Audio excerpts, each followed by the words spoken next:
Welcome to this live interview hosted by the China Project. Yes, that's right. We are changing our name and our URL as we speak. SupChina no more. We are now the China Project, a name that better reflects all the many things we do. Since then, since 2017, the concept of the Gray Rhino has really come into common use in China, particularly amongst government officials and business people and in the business press. In fact, Xi Jinping himself, the General Secretary of the Communist Party, the President, the Commander-in-Chief of China's armed forces, and the Chairman of everything, in his New Year's video greeting on January 1, 2018, deliberately placed a copy of a book called The Gray Rhino on his bookshelf. And his bookshelf was analyzed in detail by Chinese people on social media, and all kinds of interpretations were made of the books that he displayed. And he had displayed Gray Rhino. So today I'm delighted to be joined by the author of that book.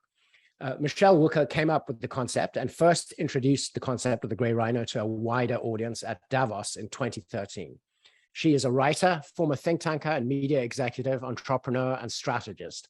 And today we will be talking about the Gray Rhino, why officials and business people in China are so drawn to the concept, and much more about ideas of risk and ways of preparing for our uncertain future in these sadly uncertain times. Welcome, Michele, and thank you for joining us. Thank you for inviting me. I'm so excited to be here on your first day in your new identity. Thank you so much. Thank you also to our audience for giving us your valuable time. Please put your questions at any time into the Q&A box, and I will integrate them as much as possible into our discussion. But let's begin with the topic at hand. Michele, can you define the concept of the Gray Rhino? Because in fact, when we first talked, it was partly because I had somewhat misinterpreted the concept. So Michele, define the Gray Rhino for us.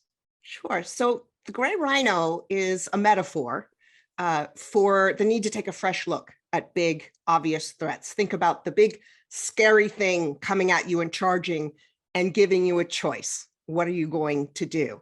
And it's a way to talk about the question of why some people see the big, scary thing coming and do something about it, and other people get trampled or get out of the way and let somebody else get trampled, or actually harness the strength of it. And to your credit, it's not entirely your fault for having somewhat mischaracterized it, because it's a result of an overcorrection that my publisher and I made. At the very beginning, so many Americans said, what do you mean we don't pay attention to obvious things? Why do we need a book about paying attention to obvious things? And so we emphasized the neglected part, saying, yes, we actually do miss obvious things. And it's been very interesting to see a lot of the Western press talk about gray rhinos as only the things that we neglect, when that there's actually already a term for that, the elephant in the room. And the gray rhino is really something that only some people neglect, and the ones who don't neglect have a huge advantage. So that's the concept in a nutshell. Okay, thank you. Can I ask, were you on a safari in Africa when you came up with the idea? How did you come up with this metaphor? Because I've heard you describe, being on a safari and going to look for rhinos, which, as someone who grew up in South Africa, is something I did quite a lot, and I found it seemed as though there was some real experience there. Well, I actually went on the safari after I came up with the concept, and my accountant was totally fine with it as a legitimate business expense, which it totally was. But so, I came up with it in, the question, the why some people deal with obvious things, in the spring of 2012, which was right after Greece and its creditors had come to an agreement. And about a year earlier, I had been one of the people who very publicly said, look, Greece needs to do a preventative restructuring, a voluntary restructuring, preemptive to avoid a crisis. And that was based on experience very early in my career writing about Argentina's financial crisis and eventually default. And so in early 2011, I'd said, hey, Greece, don't do what Argentina did. And that got a lot of attention, which was fascinating, because when I said the same thing about Argentina, all these bankers called me and said, well, we think you're right, but we can't say it in public or we're going to get fired. So at the time, they did these very expensive restructurings, and Argentina, well, we all know what happened there. It did not end well. So spring of 2012, Greece and its creditors had just come to an agreement that was still a pretty steep haircut, but avoided a much bigger crisis. And so I decided that that was the question I wanted to address. You know, why did Argentina miss the chance to deal with it and Greece did? But I get that not everybody geeks out on sovereign credit risk the way I do, and wanted a more accessible way to talk about it. And I also realized that the question was much, much bigger.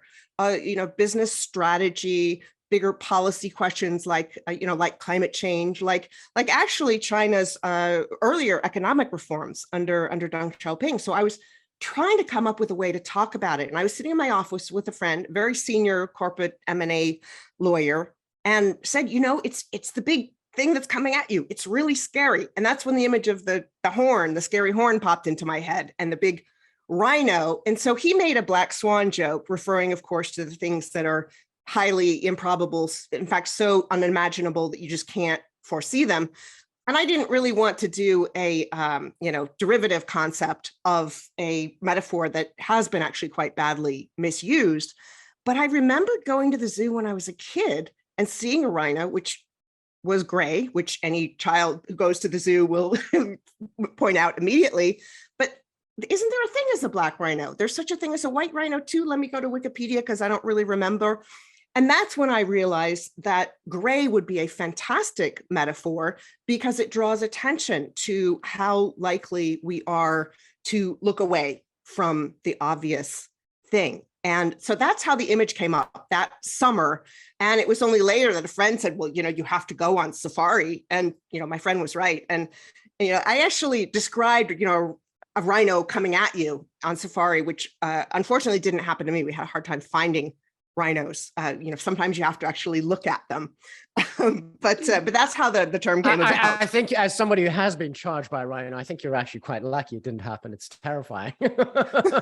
We stumbled on some sleeping rhinos. I hope they stayed asleep.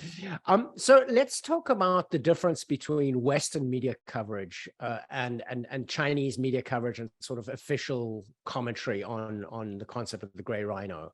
Have you noticed a difference between the way the concept is discussed in China and in the West? Oh my, that would be the understatement of, because the book came out in the US in 2016, in the middle of the election season. We launched it to a standing room only crowd in the Upper West Side Barnes & Noble in Manhattan, but it was 2 weeks before the New York primary. And so, of course, nobody could get any air in the media at the time. And I also found that there was a lot of pushback. People were like, oh, black swans. And there's a lot of profit to be made in a financialized economy that's based on volatility. So I think that there's certain vested interests against thinking about slowing down volatility, addressing crises before they become crazy. So the book came out in late February, early March 2017 in China. And within 3 weeks, it had gone into its third printing. My editor emailed me. She said, you'll be so happy, 30,000 copies. And I had to ask, is that 4 zeros? So I was in China a couple times that summer. And of course, later in the summer was when the front page editorial came out in People's Daily. And I came home and there were just, emails from all over the place, headlines, CNN and all Bloomberg, all over the place, getting the concept right, saying it's an obvious thing, it's high impact, it's more likely than you think to be neglected. But there was a front page above the fold article in the New York Times that used these big aggressive international companies as an example, and they got the definition right in the beginning. But they mentioned like 4 paragraphs before the end that the term came from a business book that was somewhat popular in China, at which point I'm like, this is crazy, I go to China interviewed by all the media and people get it immediately. And that newspaper, my understanding is that it came from the copy desk, which was in some turmoil that summer. But the copy desk decided that gray rhinos were synonymous with these companies that, HNAs. Yeah, may I be specific? Wanda, Anbang, Forsen, and H&A, I think, with the companies that the New York Times mentioned specifically. Exactly. Big, politically connected, aggressively borrowing, expanding internationally. And so, I wrote them, I like, maybe your US audience would be interested in the fact that it's actually an American author who coined the term, and will you please use it correctly? And they just ignored it. I met with the reporters that fall, and eventually they started, they stopped the error, but a lot of people picked that up. So you hear that in the Western press, and the New York Times said, oh, state media calls these companies gray rhinos. And my publisher, CITIC in China, actually did a media analysis. I had never heard of any state media references to this. They said they couldn't find any either. And, I get a lot of requests from Chinese reporters to talk about all sorts of things. They've never once asked me about these companies. And so that's, one big difference. And, the other part is that a lot of the Western media tends to talk about them as if they're, just the neglected ones. Or there's one professor who has been going saying they're by definition slow moving, and they're not. So it's really been shocking to me how sloppy the Western media has been. And I've of course been, that person who every time there's an error, I send an email to the corrections desk, to the editors, and a very few reporters and editors actually corrected it, but the rest of them just repeated this error that the rest of them made. And I've, actually become very, very disillusioned about the Western media. And if they got something as simple as this wrong, how big are the other things that they're getting wrong about China and other places in the world? Fair enough. But would you not agree that Wanda, Anbang, Fosun, and H&A were, at least at that time, gray rhinos of a kind? I mean, even if the way they were talked about, wasn't consistent with your concept. But I mean, these did seem to be companies that were very big, and they were kind of obvious. I mean, they were buying luxury hotels in New York and spending money on all kinds of things, which surely is a sign of, irrational exuberance, if nothing else. Do they not meet the definition of gray rhino? They are great examples. And I love, love, love it when people apply the concept to examples all over the world. I mean, it's been applied to digital disruption, to urban safety. I mean, BTS in Korea applied it to depression. So they're great as examples. And I actually really liked that the Times had done that, apart from their sort of, sniffy reference to my book, which they never credited me for properly. But they're examples and not synonyms. And that's a hugely different thing. And so I'd even say that, the lack of copy editors is a big gray rhino for Western media. Right. Okay. So how is the Chinese government then using the term gray rhino to signal the need to deal with risks? And when Chinese government officials talk about gray rhinos, what should observers like me and business people and bankers take away from it? The takeaway is that if the Chinese government is talking about something as a gray rhino, they see it as something that is very important, that needs to be dealt with. They don't want to be the ones who get trampled. They want to be the ones who deal with it. So if you look at that People's Daily editorial from July 2017, they talked about financial risks, which include shadow banking, new wealth management products, particularly some of the ones that were like lower risk, higher return. And it wasn't the most accurate advertising ever. Property market bubbles, other capital markets bubbles and volatility, unregulated internet products.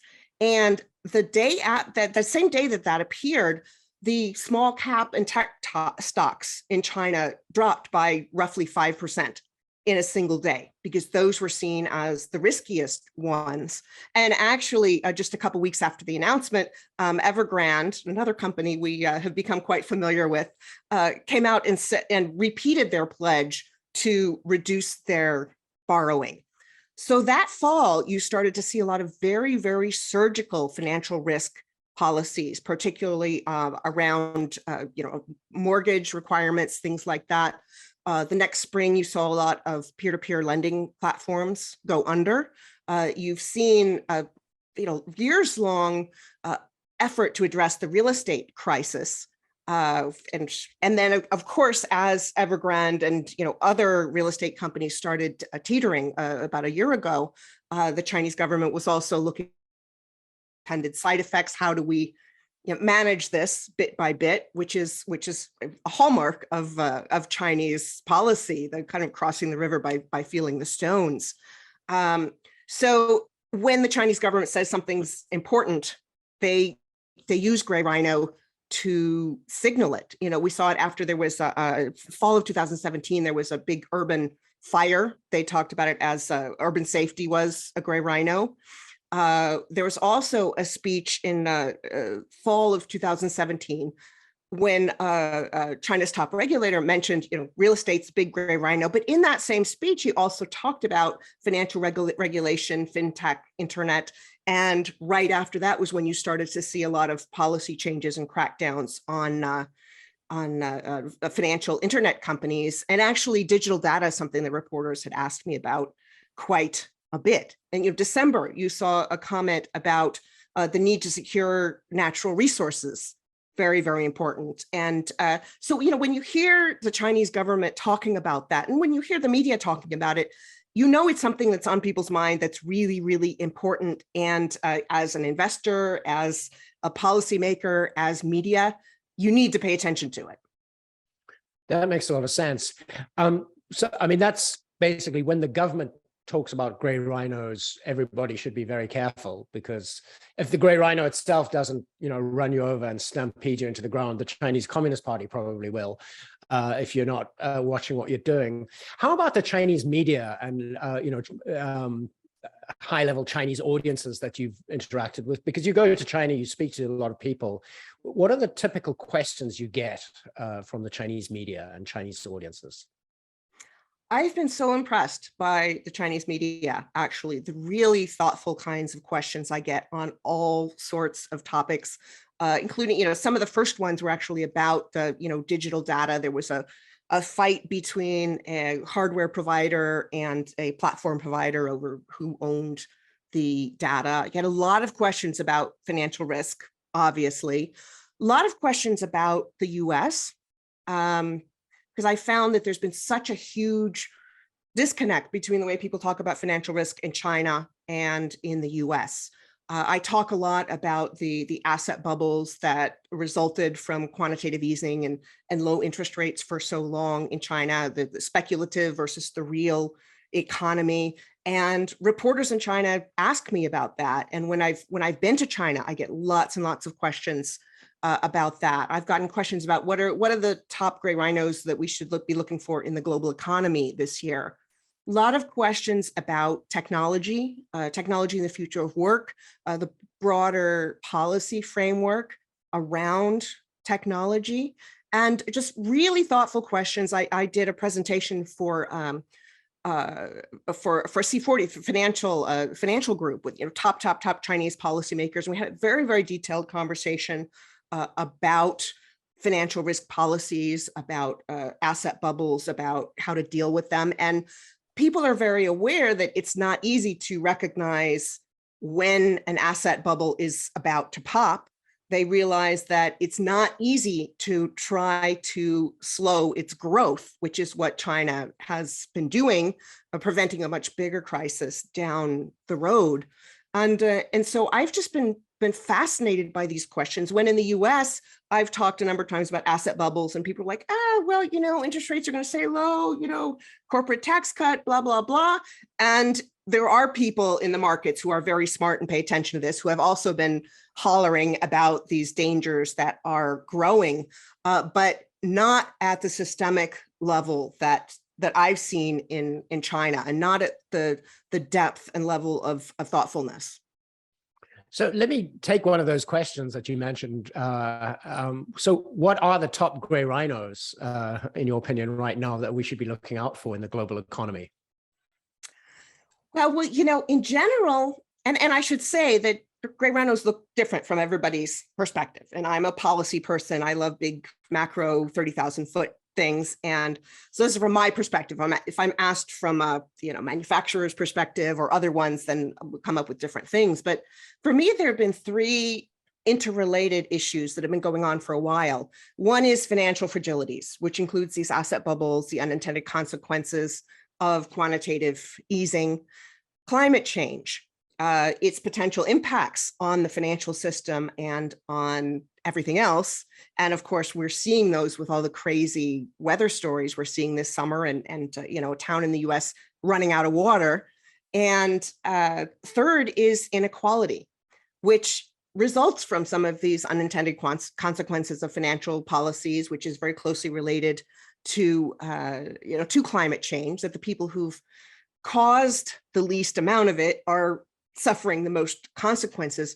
So I look at everything through that triangle, that big picture format. But in terms of the short-term things, I've been very, very concerned about the political and social situation in the United States and its impact on the US economy, and in turn on the global economy, and in turn on geopolitical tensions, which then of course come back and affect all of these other things. I look at things very much in a systems approach, which also is something that has a lot more in common with my Asian audiences than in the US. Western audiences tend to like things in nice, pretty little boxes in a very linear way. And I tend to look at systems. But so for the domino effects that the situation in the US can create, that right now is center of my mind. So let me ask, perhaps we can go into that in a little bit more detail. You wrote an article for the Financial Times on the US being China's biggest financial risk. And I assume that's connected to what you were just talking about. Can you unpack that a little? Yes, I wrote this a few years ago, and it was after having made several trips to China and experienced this phenomenon where people were much more concerned with dealing with financial risk, with the consequences of a highly financialized economy sucking money away from the real economy. And by that, I mean, companies or investors that see that they can make a quick buck in secondary markets, stock markets, financial markets that are being inflated by central banks. They're going to put their money there instead of in bricks and mortar real businesses that create jobs that are a lot more complicated, that are probably going to be growing more slowly. And that's a big problem. And actually, shortly after I wrote that piece, which was really about the refusal of the US to look at Gray Rhino, the financial risk Gray Rhinos, senior officials in Beijing who went unnamed were quoted in the Wall Street Journal as saying that the US, and in particular the tax cuts that were passed that December, were a big Gray Rhino for China. And they started adjusting interest rates and were really concerned about the impact of the changes in the US economy on China. And so I think this gap between China's very measured, deliberate, proactive approach to financial risk and other risks as well is in huge contrast to the United States, where it drives me crazy. We can't seem to get things done. There are some people who are hollering, hey, let's deal with this. I mean, nine US senators wrote a letter to the chairman of the Federal Reserve, Jay Powell, a couple of years ago about climate risk pricing, and saying that regulators needed to be involved in that. And they said, if we don't get climate risk pricing right, we're going to get run over by another Gray Rhino. And they did that borrowing a couple of very, very senior bankers in the US who luckily, got it. But I think that the US and the US economy affects the world economy so profoundly that if we don't get it right, it has huge domino effects for people around the world. And those domino effects, come back to the US as well. That makes sense. What about risk in China? If I think of what seems to me could perhaps be thought of as a Gray Rhino, the biggest one would probably be the nature of Xi Jinping's rule of, you're having this, something that really is, some people may quibble, but I mean, it's more or less a personality cult. There's clearly an inability of all the people around Xi Jinping to tell him bad news or say no. I think we can judge quite clearly from all the official noises that come out of Beijing. And some of the apparent fallout from this, for example, is this, what I think a lot of people are seeing now as an overly rigid COVID-0 policy that is, doing serious damage to the Chinese economy, and without there apparently being a way out right now. I mean, the city of Chengdu, 20 million souls have just gone into a kind of Shanghai-style lockdown. Do you see risks in China? I would absolutely agree that there seems to be a much steadier hand on the sort of financial planning tiller than there is in the United States. But when it comes to politics, I don't know, maybe Gray Rhino is not the right word, but how do you see the risk of political problems in China right now? Well, I think you could maybe think about it as a, slower moving gray rhino, or a crash of gray rhinos. I just love in the English language that that's the word for a group of gray rhinos. I think that there are lots of challenges. I think that the political challenges in China and the US are quite different from each other. I mean, our challenge here is that we can't seem to get anything done, that we're electing crazy people to public office who are, intent on tearing down the whole thing. So, I think our political gray rhinos are really, really very, very serious. In China, I mean, I don't have any particular insights into Xi Jinping's inner circle and things like that. But I do know from the way they've embraced this gray rhino concept that a lot of things do get addressed. And I don't know what goes on behind closed doors. I do hear a lot of people from the sort of, foreign policy blob. I ran a think tank for a while and still keep my fingers in the policy world on a certain level. But I hear sometimes, American guys, it's usually guys who do this, who maybe have been to China once, maybe not been there at all, and go on and on with great authority about the internal political dynamics in China. And I'm like, well, I actually spend quite a bit of time in touch, and I wouldn't go so far as to say that. And, that ties into some of my comments about the Western media earlier, is that I think a lot of Westerners, repeat things. I think there's a certain amount of wishful thinking. I think with any leader who doesn't pay enough attention to people around them, I can think of one we had very recently in the U.S. And I think of, even the sort of, with the administration we have now, I think a lot of people there are these, established inside the Beltway people. And, our policymakers don't always pay enough attention to people beyond the, often quite arrogant policy blob. So that's a complicated non-answer to your question, but it's the best I can do. Okay, fair enough.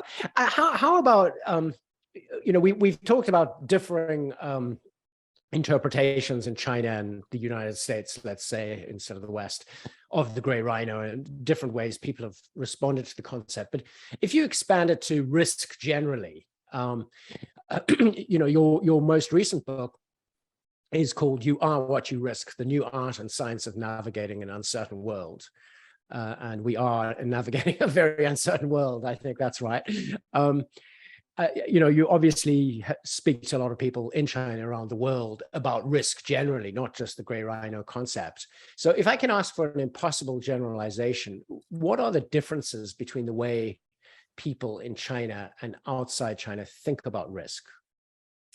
That's such a great question. And it's actually one of the questions that motivated the book. And I'll show you here, this is actually kind of cool. You can see they've marketed it as Gray Rhino 2 in China, right, which is kind of, and it is very much a sequel. It came out of the conversations in China and elsewhere. So there's a whole chapter comparing risk perceptions, attitudes, and behaviors around the world. And the book came out in China last September. And so I did a lot of interviews, of course, with Chinese media over last fall.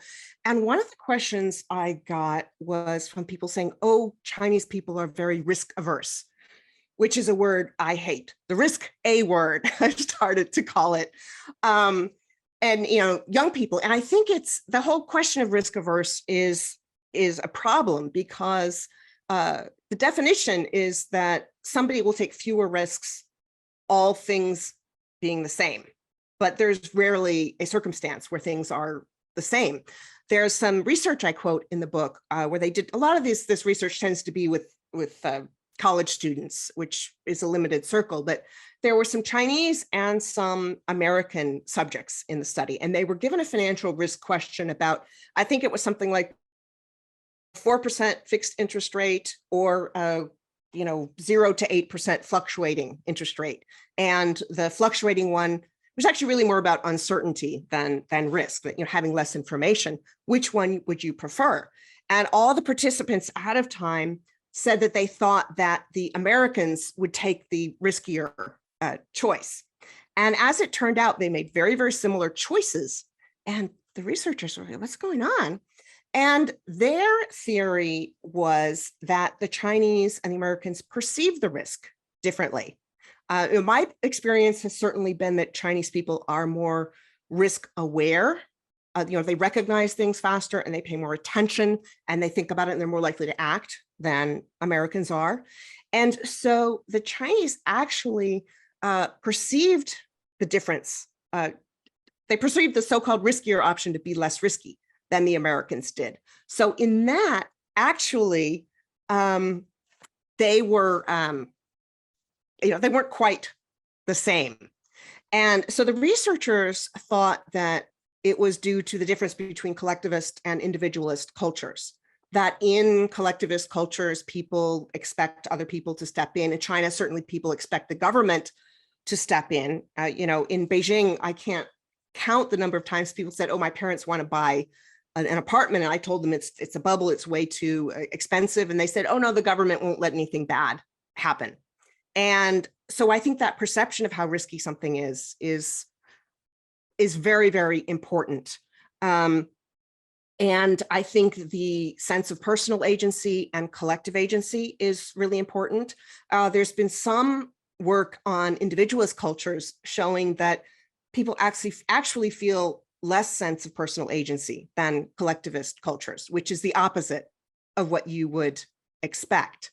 And that in China, people do expect the government to make decisions, partly because it can make decisions faster and it can do things that this crazy dysfunctional democracy in the United States can't do. But I do get a lot of questions about this supposed risk aversion from Chinese reporters, and particularly about young people in China.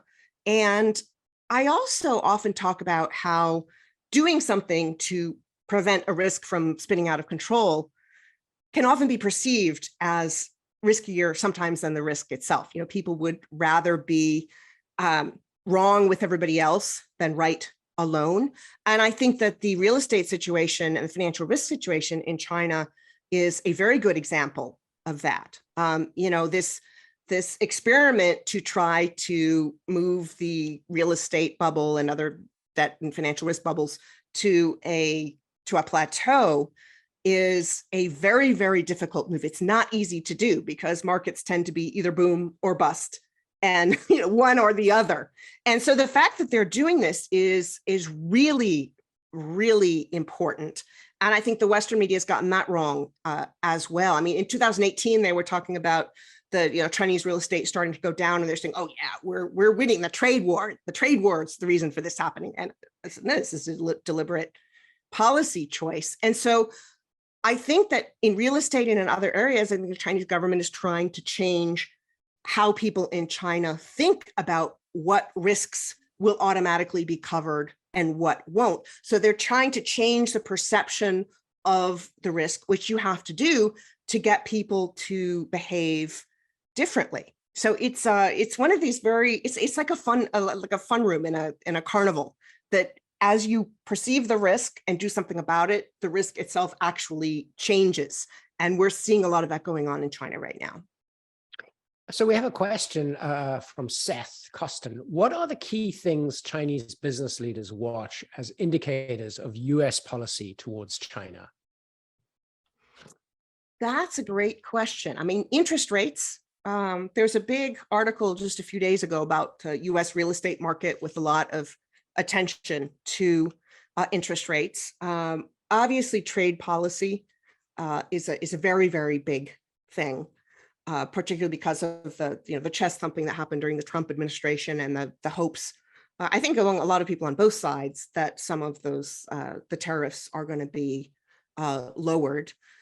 I think they're interested in the global economic environment, and I think they're also interested in the political environment. And I've found a lot of that, affecting my own business, to be honest. I remember that that when Trump was still in office, there'd be times when I'd have a contract, everything but inked, to go and speak in China, and then some pronouncement would come out of Washington and a big chaos, and all of a sudden they couldn't bring in an American. And so I think that the geopolitical tensions are another very, very big thing. And I think Chinese are also very curious about inequality in the United States and how we are managing that as well. Because one of the things I talk about is how inequality is a drag on the entire economy. Right. And we're not really managing it in the United States, aren't we? Not so much. I mean, although China's paradoxically, some research shows that the fastest way to reduce inequality is during market crashes. And on that count, we're doing pretty well. Unintentionally. So another question. Do you consider the collapse of the Afghan government, the Russian invasion of Ukraine, and COVID, those three things, do you consider them to be gray rhinos? And this is a question from Colin, who also asks, what could or should we have done differently in those instances? I get those questions a lot, and I answer them with a big caveat before answering them, is that I often get asked by reporters, was X, Y, or Z a black swan or gray rhino? Because they all do the same headline, X was a gray rhino.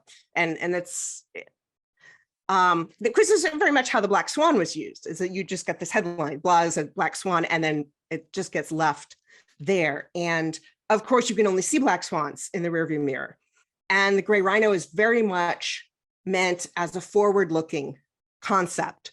So I tried to limit how much time I spend looking at the past and try to turn it around to what's going on, in a forward-looking way.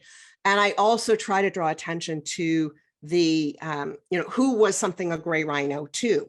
So if you look at COVID, for example, that actually lots of headlines in spring of 2020. That's when the Western media really grabbed on to the gray rhino. I wrote a piece in the Washington Post that a lot of people quoted. But so you have COVID, you have the 2015 TED Talk by Bill Gates. You have countless reports by health agencies, by think tanks, by everyone going for the next pandemic. You even had a simulation in the White House in 2019, months before this happened. And of course, they threw all those lessons out the window. So yes, I've said it a bunch of times, so hopefully this is not going to make any new headlines. But yes, COVID was a gray rhino in that sense. But then on in a longer term sense, shorter term, you had in the United States, I remember all the headlines. This is coming. I remember the headline about the first 2 cases in Illinois, and you could see this coming. And the paralysis of U.S.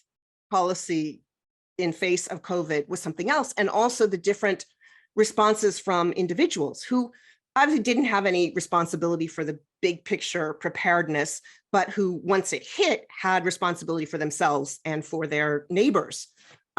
Some of them responded, over-responded, some people could argue, and some people responded by saying, oh, I don't care. Actually, one of the responses when you're afraid of something is to do the only response that you can. And in their case, it's just, I don't care. It's like the cop who sees the guy looking under a street lamp, says, what are you doing? He says, I'm looking for my keys. And the cop says, oh, do you think you lost them here? He says, no, but this is where the light is. It's the only thing you can do. Isn't that a drunk guy doing that? I think drunk. Yeah, I think we're all drunk. And just briefly, that the Ukraine situation, If you look at all the intelligence reports, things like that, obviously they were saying this is happening, and you've seen the stories that Zelensky himself didn't want to believe it. And I think there you see a confluence of very clear warnings. So it's not like the black swan, you can't imagine it, but it is, and you can't imagine it because there's no information, but there's a willful blindness there. But you look back further in history, I remember in, was it 2014, the Crimea invasion? I remember talking to the leader of a Latvian country. And this was, I was, early on developing the Gray Rhino concept. And they said to me, well, why do you think we joined NATO so quickly? They saw this potential from a long ways away. But, as far as, individual Americans, individual citizens, individual businesses, I mean, if businesses were investing there, you'd hope they had their ear close to the ground. But there was some, I think denial sometimes is the only strategy that you can pursue. And Zelensky was even quoted saying something along the lines of, I knew this earlier, but I didn't want to say it publicly because that would have collapsed the economy and confidence, and then we wouldn't have been able to respond to it. So I hope that answers and what should we or could we have done differently? I really try to stay away from, woulda, shoulda, couldas, and look forward, unless it's a, business school case study on what else we could have done. And as far as, what we could have done in pandemics, there's a stack this high of reports saying what we should have done, and we didn't. Right. Yeah, we didn't. And we're still not really prepared for the next one either. I mean, nothing's really changed. And even in China, where they don't even think that COVID was the big one. Right. And I mean, even in China, where, obviously they now have this advanced system of, being able to lock down the whole country at a moment's notice, there hasn't been, as far as we know, a lot of attention paid to actually stopping the next pathogen from emerging. Instead of which there's a deflection and a propaganda campaign to blame it on the United States and Fort Detrick. So another question from the audience: how do Chinese people and the government view U.S. political parties? Now, this is obviously not exactly your area of specialization, but in your interactions with your Chinese audiences and readers, you probably have some sense of it. Do you get questions about the differences between Republicans and Democrats, and what the difference that will make to China? I haven't gotten super specific questions. I've got questions around, how do you think the Biden administration is going to compare to the Trump administration? And I've had people make comments at events, like someone was talking about the number of votes that Hillary got versus Trump. And, I pointed out, popular vote versus, electoral college. And so it's been more specific, really, and it's been a little bit about like the sort of, red states versus the blue states. And of course, China's been very savvy about some of the overtures that it made during the tariff war, really tailoring some of the tariffs to affect some of the agricultural communities that were also Trump supporters. So I think that there is some awareness there, but I haven't gotten as many questions from the media about it. Let me go back to the idea of, say, COVID as a Gray Rhino, because I mean I was one of, I suppose, many people who didn't think, who thought this was a possibility. The China Project, we call it a red paper once a year. And at the beginning, I put in predictions. And in 2019, I predicted that there would be a communicative, contagious disease that came out of China somewhere, and it would probably come out of a wet market. And, I can pat myself on the back for that. But when then COVID actually came, when it first started in China, I had been living in China in 2003 during the SARS, the first severe acute respiratory syndrome outbreak. And I was sort of overconfident. I based my prediction for the future at that point on the past. And I thought, well, China's probably going to contain it. There's going to be, 6-month period of disruption, and then things are going to get back to normal. And I had failed to take into account, I suppose, the much greater, numbers of people that are traveling, the fact that the world's got a lot smaller, and of course the idea that the disease could be much more contagious than SARS was, which COVID has turned out to be. So, I mean, how do you, if you identify a gray rhino, you identify a risk, and what's the next step that you should do after that in order to actually make a plan? Love that question, because I think it's one of the things that distinguishes the gray rhino conversation from the black swan conversation. Actually, I was actually on a panel last year in Dubai with Nassim Taleb and with Didier Sornet, the Dragon King guy, where Nassim was really talking more about the black swan as a way to urge people to be more comfortable with living with uncertainty, which I hadn't previously realized so much as really the central premise of that book, and it made a lot more sense. And I think just as people have misinterpreted the gray rhino, people the black swan, using it as a cop out, or these headlines, X was a black swan, washing my hands of it. But when something is uncertain, when you can't even imagine it, it limits what you can do. I mean, you can have a bigger rainy day fund, you can have a more agile organization, but it's very hard to take specific steps. And with the gray rhino, you can. So I've created a 5-stage framework. It starts out with analyzing where you are. It goes with, denial. Usually by this point, people aren't in denial, but other people are. By the time they get to me, they're already thinking about it. Then to muddling. That's when a lot of people have recognized it, but they're looking at the obstacles, they're looking at why they can't do anything. Shift to the 3rd stage, which is diagnosing, which is when you're really figuring out, okay, what can we do? How do we get what we need? Who has the power to do this? Then panic, which I try to get people to transform to a sense of urgency. Sometimes people are really not looking at all. In fact, a guy at a workshop that I did said, what if you haven't been paying attention? And the first stage for you is panic. And my goal is for that not to happen. And then there's action, which is when people are doing something. And I try to urge people to not just stop with doing something, but analyze the effects and adjust if they need to. But gray rhino theory also involves a stakeholder analysis. Whose help do you need to fix this? Who's affected by it?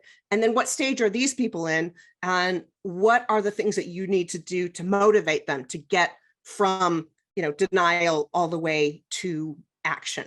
So there's a lot of honesty that goes in there. I talk a lot about meta gray rhinos, and it's one of the things I get the most questions about, which is the sort of decision-making frameworks, the structural dynamics that make it easier or harder to recognize or to do something about the gray rhino coming at you. In many cases, you see learned helplessness.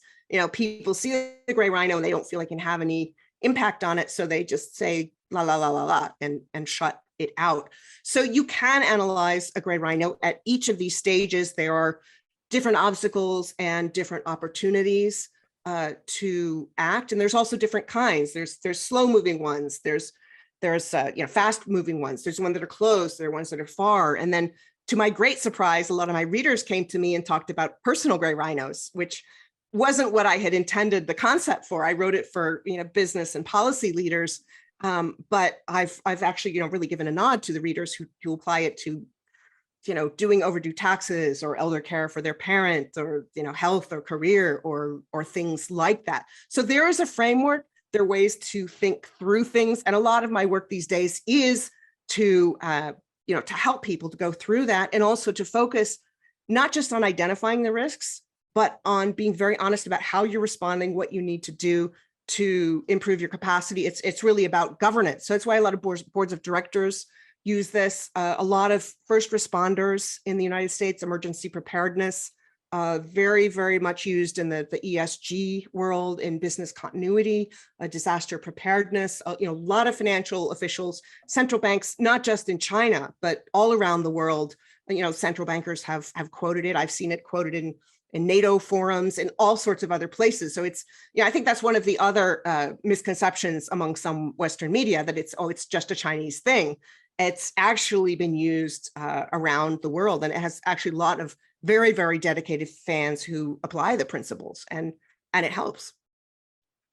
Okay, we have 9 minutes left and a bunch of really questions. I'm going to see how many I can get through because some of And them I'll are try very to answer interesting. very shortly, very briefly. Okay, so they're kind of all over the place in terms of the Gray Rhino, but I think your perspective on these questions would be great. So number one from John Allen, how important is it that most Chinese leaders, government, students, and business leaders know English, but very few Americans speak Chinese? I think it's very, very mixed. The number of officials I've met who do speak English or not. And, I certainly wish that my Chinese were a lot better. I don't pick up languages the way I did when I was 18, but I can pick out certain things. People are often surprised when they can tell that I understand a little bit, but, we've got tools that we didn't have before. Google Translate, or as a good friend of mine calls it, Google Mangle. But, I can read a lot of the Chinese media through the, somewhat unintentionally humorous translation. So I think that that's better. But I think that we really need a lot more effort on both sides to improve the language skills. I have my little app that I should be looking at every day. I don't do as much as I should, but the language is so important. So thank you, John, for that. Another question from Zhao Xinjin. One thing many Western media do not realize is the trust level in China versus the United States. So he cites, or she cites, the 2022 Edelman survey. So it's a public relations firm, and they've been doing this trust index. I've been following it for decades now. And it's pretty consistently show a greater level of trust in the government, certainly, and sometimes in society, and it depends on the exact question you're talking about. And Xinjin talks about the 2022 survey, China having a trust index of 83, while the US is at 43. And the diverging trust level in the societies seems to be a big factor in the effectiveness of government policy development and implementation. I would just add that it's been interesting to see some of the breakdown of trust that's been occurring in China with the lockdowns this year. But that wasn't Xinjin's question. He or she asked, can you share your perspective on this trust level in China versus the United States? It's a great question, because there's such an intersection between trust and risk. And it goes back to the parents wanting to buy the expensive Beijing apartment and saying, oh, the government's going to solve this. So sometimes the trust can be, I don't want to say misplaced, but that sometimes too much trust can lead people to take risks that are too big. But I think that the Western media is not plugged in enough to this. There's, the blob sort of repeats this, oh, people in China are miserable and blah, blah, blah. And this idea that people in China are much less happy than people in the United States. And that's not necessarily the case. I mean, not everybody's happy in either country, but I think that there's often a caricature of China that's portrayed in the US. But trust is so important, because the more you trust something, the less risky you perceive it to be. And that applies to good risks and speculation as well. So, whether you're going to get an education, whether you're going to invest in certain things, and each country has a risk ecosystem, a sort of, set of things that shape how much trust people have in each other, in the government, in different parts of society. Those have been going down really, really far in the US.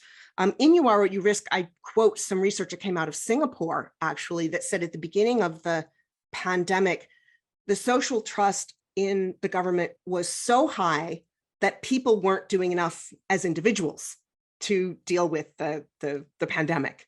And so the government had to put in some restrictions and rules so that people. There's also some research that came out from the Lancet this spring that said the biggest single indicator affecting how well countries did in responding to COVID was social trust.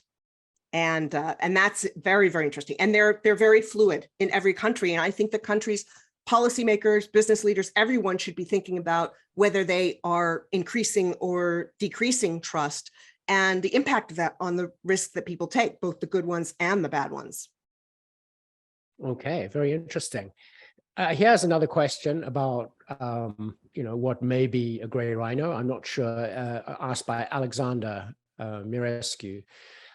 Sam Harris, a leading global demographer, recently spoke in detail about China's impending sharp decline in population. The number he cites projected to go down some 650 million from its now 1.4 billion or so. Those numbers, I'm not sure if the 650 million number is correct, but it certainly is something that there's a great deal of worry about in China at the moment. And in fact, the government now has not only totally canceled the one-child policy, but is in fact actively promoting a three-child policy, encouraging people to have more children. But China's population, China's demographic time bomb, some would call it. How do you think about this? I have gotten a few questions about that, and it's a fascinating one, partly because in my previous life, I did a lot on immigration and demographic change. So it ties into that, and have done some work in Japan around similar topics. So it's a double-edged sword. On the one hand, with the pressure on the planet that we have right now, I don't think that declining populations are always a bad thing. It just depends on whether people can offset that enough. I mean, Japan's been trying to do it with technology. If you can increase productivity enough that you don't need as many people to work. The big challenge is the working age population versus the retired population that's depending on what the working age population is doing.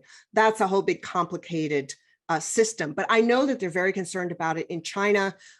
There's a book by another Western author, and I'm having a complete brain hiccup right now. You might know the book, but over the past year or two has been translated into Chinese and has gotten a lot of attention. So I know it's something very, very much on people's minds, business and the government in China. Okay, we have just under 3 minutes. So I'm going to give you the most difficult question in the world from Tom Murtha. How does planetary heating fit into the Gray Rhino framework? What does this suggest citizens and policymakers can and should do in response? So Michele, please, can you solve global warming? You have 2 minutes. Well, it's funny. That's one of the first questions that came up when I started researching the Gray Rhino. And I would go to dinner with friends and ask them off the top of their head, what are the biggest obvious things that either got dealt with or didn't? And climate change is at the top of that. And I get asked to talk about it all the time. So that's hugely important. And you can look at different parts of the population who are either in denial. Some of them, they've maybe recognized it as a problem, but they've got a vested interest in other people denying it. So people in different stages, I think we're seeing more and more people going towards the action stage. There was a very interesting story this week about how Americans vastly underestimate the number of other Americans who think that climate change is a problem and want to do something about it. And that's important because risk perception and behavior is so socially influenced, much more than we want to think about. So I think the more people you see saying climate change is important, the more likely you are to want to do something about it. On the flip side, in the United States, it's become sort of a tribal thing. So the real question is, who needs to change their behavior? What needs to happen? There are all sorts of great estimates about, what kind of technologies, what kind of investments, what kind of policies, carbon tax, whatever, could be effective. Who's doing a good job? How do we reward it? And how do we move forward? And I think we've been seeing an increase in the awareness and an increase in some of the responses, but we're not where we need to be yet. But that climate change, one of my big 3 gray rhinos that I'm always thinking about is hugely important. It's not just a threat, it's an opportunity. It's a job creating opportunity. It's a health improving opportunity. It's an energy cost reducing opportunity. So it's not just a bad risk, but it's one of those things where if you grab onto the rhino's horn and you let its strength pull you, you can actually do some pretty amazing things. Okay, well, on that note, that quite optimistic note, I'm glad for that. We could leave our audience with some hope. Thank you so much, Michele. It was a fascinating discussion. I'd urge everyone to buy your book, at least one of them. And we will be posting a video and transcript of this chat to our website in the next week. Thank you again to our audience, and thank you so much, Michele. It was a delight. Thank you, Jeremy, and thanks to everyone who tuned in, and to everybody who tunes in the future.